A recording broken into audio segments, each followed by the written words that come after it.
Bismillahirrahmanirrahim.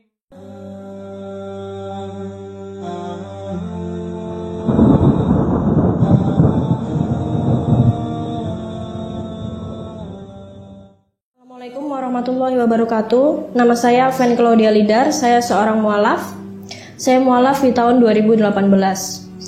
Latar belakang keluarga saya, dulu saya dilahirkan dengan keluarga non-muslim. Keluarga besar saya itu rata-rata semuanya Islam, hanya keluarga kecil saya, ayah, ibu, dan adik-adik saya yang non-muslim. Saya pindah ke Jogja waktu saya umur kelas 5 SD. Setelah saya tinggal di Jogja itu, saya dan keluarga saya sudah jarang beribadah di agama saya terdahulu. Tapi adik-adik saya itu tuh sering datang ke TPA. Tapi adik saya itu gak pernah berkata jujur kalau dia pergi ke TPA karena saya dan ibu saya marah. Adik saya sukanya berangkat TPA, kalau ditanya dia pergi kemana, jawabannya dia pergi main, padahal dia berangkat TPA. Adik saya itu mau pakai jilbab, mau baca Al-Quran itu karena dia terpengaruhi oleh bude saya. Jadi bude saya tuh Islam. Terus bude saya tuh sering ngajak adik saya ke masjid, terus sering ngajarin adik saya baca Iqra kayak gitu. Terus adik saya tuh lebih condong ke Islam. Dia kalau diajak ke gereja gitu kayak males, terus lebih pilih di rumah kayak gitu. Terus saya tuh suka marahin bude saya, jangan iniin adik saya, soalnya adik saya tuh agamanya bukan Islam. Jadi jangan diajarin pakai jilbab, jangan diajarin baca Iqra kayak gitu. Kalau bude Islam dari kecil apa bukan bude? Kalau bude Islam dari kecil. Iya. Adik saya itu ke TPA waktu dia kelas 4 SD. Itu adik saya laki-laki. Kalau adik saya yang kecil, yang perempuan itu TK. Berarti dari 4 SD itu dia udah tahu Islam? Iya, udah tahu Islam. Pokoknya semenjak dia menginjakan kaki di Jogja, itu sama bude saya itu tuh udah diajarin Islam kayak gitu. Dari kecil malahan berarti. Terus Mbak Fen ini karena benci Islam jadi kayak melarang adik gitu ya? Iya, saya benci Islam waktu itu. Soalnya yang saya lihat contohnya kayak bude saya itu sukanya ngejok-ngejokin adik saya biar masuk Islam kayak gitu. Terus saya nggak suka lihat orang Islam, nggak tahu kenapa, karena menurut saya orangnya ribet dulu tuh. Ribetnya gimana Pak? Ribetnya kayak kalau lagi pergi sama orang Islam gitu ya, lagi enak-enak jalan-jalan santai-santai gitu, tiba-tiba minta aku sholat dulu deh gitu, kan kita nggak enak ya nunggunya. Jadi saya tuh nggak suka gitu dulu sama orang Islam. Terus juga saya tuh punya teman yang orang Islam banyak. Saya tuh nggak benci sama orang ya, tapi sih cuma benci sama agamanya gitu. Itu tahun berapa Pak bencinya itu? Itu dari saya SD. Dari saya kelas SD kelas 5 sampai saya SMA lulus, sampai saya selesai SMA. Lalu ketika mualaf itu umur SMA atau udah? Mualaf itu saya umur 19 tahun. SMA berarti? Setelah lulus SMA? Iya. Singkat cerita, ibu saya udah meninggal. Terus saya pindah ke Kalimantan. Di Kalimantan, ayah saya menikah lagi dengan seorang perempuan beragama Muslim, dan ayah saya masuk ke agama Muslim. Tapi adik-adik saya dan saya belum masuk ke agama tersebut, belum masuk ke agama Islam. Waktu saya dibawa ke Kalimantan itu, saya sebenarnya nggak tahu kalau ayah saya itu udah pindah agama. Cuma waktu saya di sana, saya tuh ngelihat kok ayah saya tuh setiap hari Jumat itu tuh pergi keluar kayak mau Jumatan gitu. Terus abis itu saya tuh tanya, loh papa ini agamanya apa sih gitu kan. Terus papa bilang, ya papa udah Muslim lah kayak gitu. Waktu itu saya tuh sebenarnya marah sih, tapi ya udahlah, yang penting adik-adik saya ikut saya. Ayah saya mau agamanya apa terserah udahan, karena kan dia udah nikah lagi gitu. Jadi saya yang penting tuh adik saya sama saya gitu. Jadi makanya itu karena itu saya tuh kayak nari-nari adik saya jangan sampai ikut Islam, pokoknya harus sama saya gitu. Saya masa bodoh kalau sama ibu tiri saya itu, karena saya emang nggak terlalu klop sama dia. Kayak dia mau agamanya apa itu terserah dia. Bahkan nenek dari ibu tiri saya itu tuh haji gitu. Jadi kayak dia tuh sering beliin adik saya gamis, beliin adik saya perlengkapan sholat. Itu tuh kayak bikin saya tuh gedek ada di situ, kayak ini apaan sih kok kayak gini gitu. Lalu ketika udah mualaf mbaknya, apakah berubah sikapnya sama beliau-beliau? Alhamdulillah kalau udah mualaf ini saya malah berterima kasih sama mereka, karena kalau tanpa mereka pasti adik-adik saya sekarang nggak tahu lah gimana jadinya. Saya juga nggak tahu gimana jadinya gitu. Sebenarnya adik-adik saya itu sudah tertarik dengan Islam dan sudah mau masuk Islam, tapi tidak saya bolehkan karena saya benci sama Islam. Selalu saya tarik-tarik adik saya agar jangan masuk ke Islam. Setelah itu adik saya bersekolah di sekolah negeri, dan adik saya waktu sekolah itu tuh pengen pakai jilbab sekolahnya, tapi karena saya nggak bolehin, jadi adik saya itu ngumpet-ngumpet.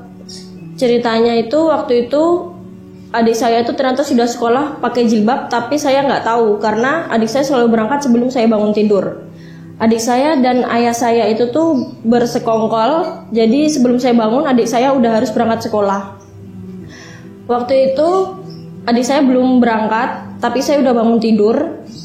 Waktu adik saya udah mau berangkat, udah pakai jilbab, itu saya langsung panggil dia, saya tarik dia, terus saya copot jilbabnya, terus saya marah, terus adik saya di situ nangis, terus dia bilang dia mau masuk agama Islam, tapi saya nggak bolehin karena saya nggak suka sama agama Islam.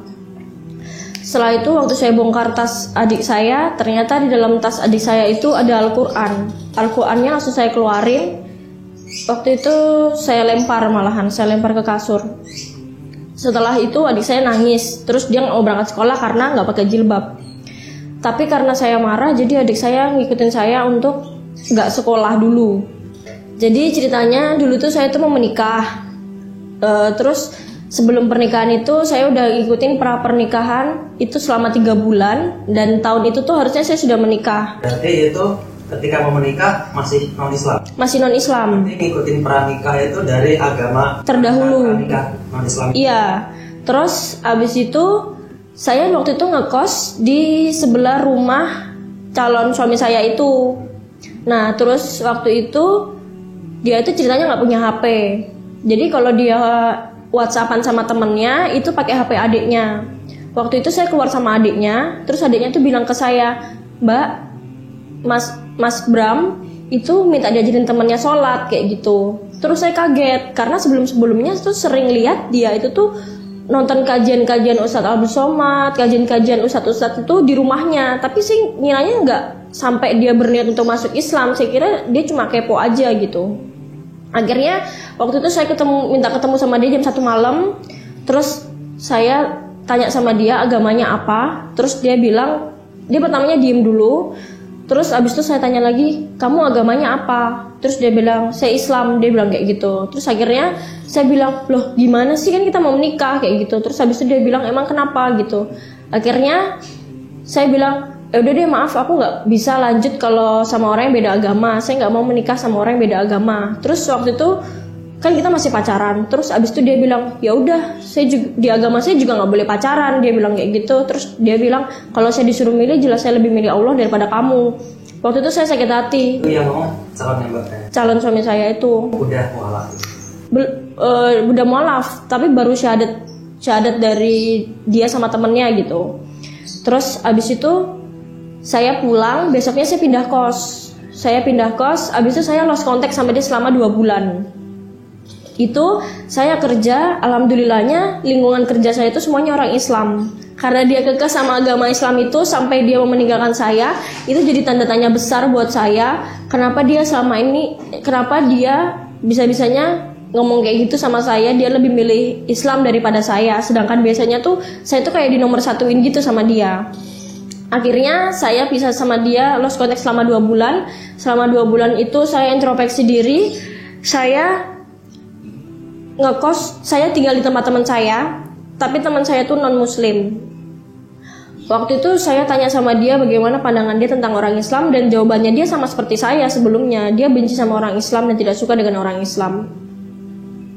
Akhirnya di lingkungan kerja saya tuh sering lihat, karena di sana ada musola, saya sering lihat teman-teman saya itu sholat. Sebelum sholat tuh mereka wudhu dulu. Saya tuh penasaran, pertama karena calon saya itu tuh kekeh banget sama Islam.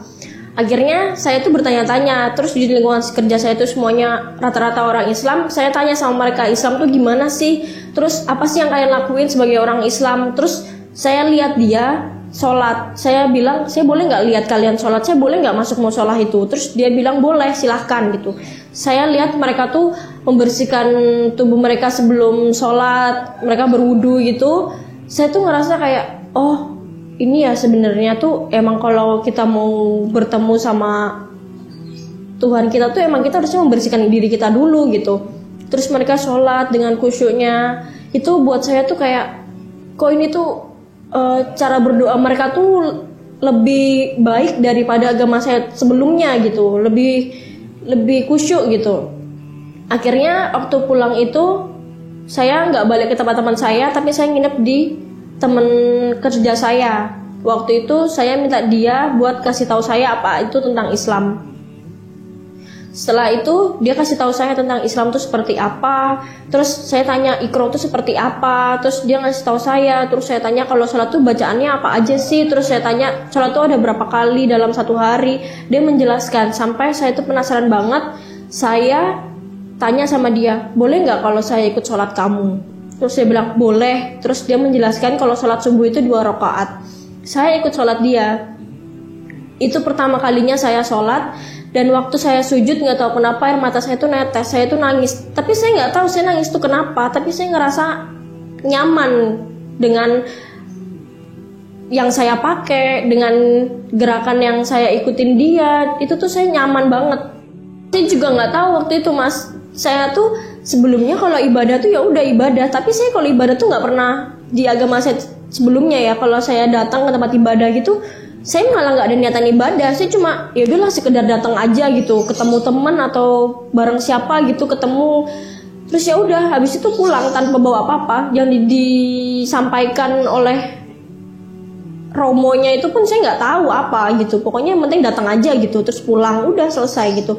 Tapi waktu saya sholat ini tuh saya ngerasa kayak apa ya, saya tuh sujud gitu, kayak gak tahu, saya juga sedih, tiba-tiba sedih, terus saya nangis. Terus teman saya tanya, loh kenapa kamu kok tadi nangis gitu? Saya juga nggak tahu kenapa saya nangis, saya bilang kayak gitu. Terus saya boleh nggak pinjam jilbab kamu gitu? Terus dia bilang boleh, dia gitu. Terus habis itu saya cobain jilbabnya. Habis itu saya bilang boleh nggak kalau besok kerja saya pinjam jilbab kamu? Terus dia bilang beneran, dia bilang gitu. Iya beneran, saya mau pakai jilbab gitu. Terus dia bilang boleh gitu. Waktu itu terus saya tanya kenapa sih di Islam tuh harus pakai jilbab. Terus dia menjelaskan kalau ini tuh kepala dan rambut itu adalah aurat dan harus ditutup gitu. Terus saya tuh kayak langsung oh gitu. Terus semenjak hari itu saya pakai jilbab dan saya nggak mau copot. Belum muslim. Sampai teman-teman saya tuh bilang, loh gimana sih orang belum Islam kok udah pakai jilbab gitu. Terus saya bilang boleh nggak sih sebenarnya gitu. Dia bilang ya boleh, dia bilang kayak gitu. Tapi ternyata di Injil sebelum saya muslim, di Injil agama saya terdahulu pun kalau kita mau berdoa itu diwajibkan untuk menutup kepala. Itu berapa lama mbak? Jadi ketika pakai jilbab sampai waktu itu berapa lama? Sekitar setengah tahun. Tahu pakai jilbab belum malah? Iya. Waktu itu nggak ngerasain ngantuk sama sekali karena saya udah penasaran banget. Rasa penasaran saya itu lebih besar daripada rasa ngantuk saya gitu. Sebelumnya saya tuh sebenarnya tuh saya tuh diam-diam itu tuh sholat di musola tempat saya kerja itu. Saya ngikutin gerakannya dia tapi saya nggak pakai mukena gitu. Terus teman saya itu yang nggak sholat dia tanya kamu ngapain, dia bilang kayak gitu. Terus saya cuma bilang enggak kok, nggak apa-apa, cuma nyoba-nyoba aja, saya bilang kayak gitu. Terus akhirnya saya nginep di rumah teman saya itu sampai beberapa hari.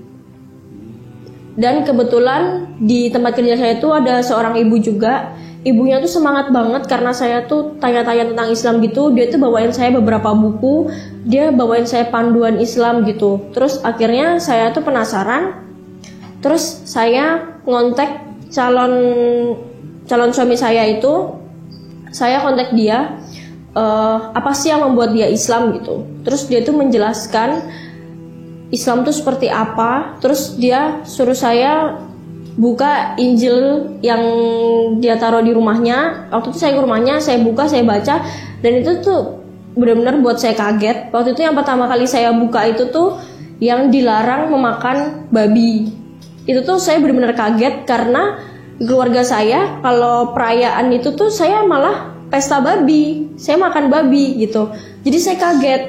Terus abis itu diceritakan juga kalau Tuhan kita itu sebelumnya itu tuh, Tuhan sebelum agama saya itu tuh pernah berdoa dengan cara bersujud, dan sebelum berdoa itu membersihkan badannya sama seperti wudhu, dan itu membuat saya tuh, saya udah goyah gitu sama agama saya. Akhirnya saya dibimbing sama teman-teman saya yang Islam itu, kemudian saya udah mulai tertarik sama Islam.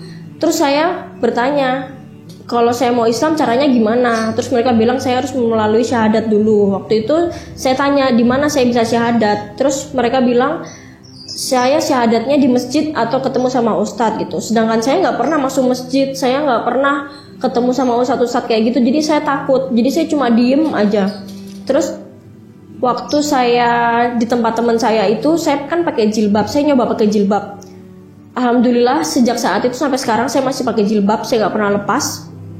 Abis itu waktu saya pakai jilbab itu tuh saya upload di Instagram saya waktu itu di story. Abis itu calon suami saya itu ternyata tahu. Terus dia tanya saya, kamu Islam kayak gitu. Terus saya bilang, emangnya kenapa? Terus dia bilang, iya kamu Islam bukan? Dia bilang gitu, saya pengen Islam tapi saya nggak tahu harus kemana. Akhirnya dia ngajak saya untuk ketemu di Masjid Gede Kauman. Waktu itu malam takbiran, dan alhamdulillah saya dan dia bersyahadat di Masjid Gede Kauman pada malam takbir 2018. Rata-rata tuh yang paling berat itu sebenarnya lingkungan saya, karena lingkungan saya itu kan teman-teman yang di sekolah non muslim. Itu teman-teman saya itu tuh tahu saya muslim tuh mereka tuh kayak kaget gitu, terus kayak agak menjauh gitu. Terus waktu itu saya pernah pergi ke mall, dan di mall itu teman saya jadi satpam di situ.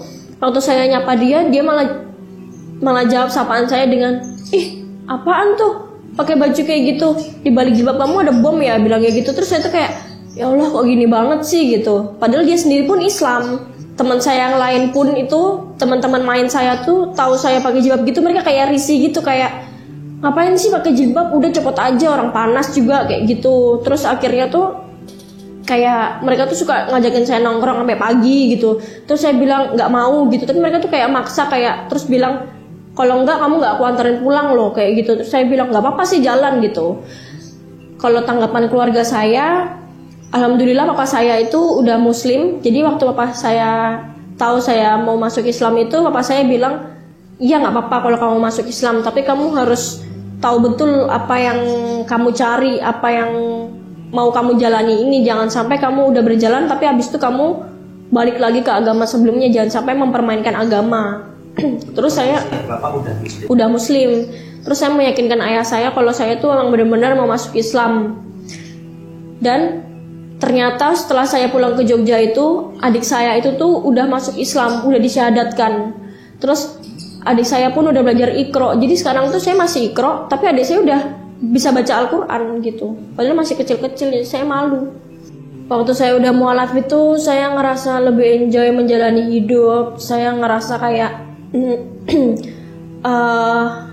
ini yang saya cari gitu. Kayak saya kehilangan orang-orang terdahulu, saya kehilangan semua yang saya punya dahulu, tapi saya tuh mendapatkan semuanya tuh yang lebih dari apa yang saya punya kemarin. Kayak orang-orang yang lebih baik, yang lebih mengajarkan saya ke tempat yang lebih baik, menambah kalau saya salah gitu diingetin, dinasehatin, tapi dengan cara yang baik. Setelah saya masuk Islam pun saya tuh nggak dilepas gitu aja gitu. Saya tuh dibimbing Iqra, dibimbing untuk ikut kajian, untuk menambah ilmu. Itu tuh yang buat saya, oh ternyata tuh segini besarnya orang Islam tuh bahagia atas orang yang sudah bersyahadat.